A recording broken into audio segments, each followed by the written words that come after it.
abbandonati. È questa l'unica definizione che i commercianti, gli artigiani danno della propria situazione rispetto a quello che è stato fatto, o meglio, non è stato fatto, dal governo in questi ultimi anni.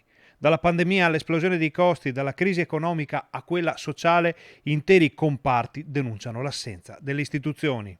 Sono 2 anni e mezzo che siamo abbandonati, non arriva aiuto da nessuno. Io personalmente ho preso solo i due bonus da 600 euro per il Covid, però da Roma non arriva niente, ma non arriverà proprio più niente. Il domino è partito e al momento non appare nulla all'orizzonte che possa fermarlo e le ripercussioni rischiano di essere gravissime. È 2 anni che ormai stiamo soffrendo, noi artigiani, commercianti e quant'altro.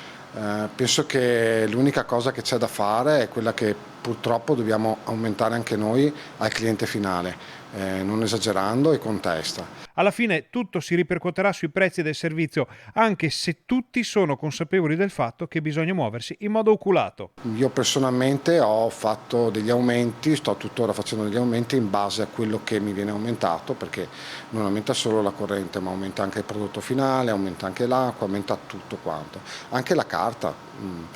Un paio di guanti usa e getta costavano 6 euro, adesso costano 12 euro, 13 euro a scatola, per cui tutto aumenta. Tutto aumenta, dalle bollette ai materiali, e agli artigiani non resta che rimboccarsi le maniche. Io cerco di rimboccarmi le maniche e andare avanti. Purtroppo ho iniziato a ragionare da egoista e penso solo a me stesso, purtroppo. Io spero che qualcuno a Roma si metta la mano sulla coscienza e cerchi di trovare il sistema per farci andare avanti. Comunque vada, le prospettive, anche nelle previsioni più rosee, sono quelle di una vera ecatombe per il settore all'arrivo dell'autunno.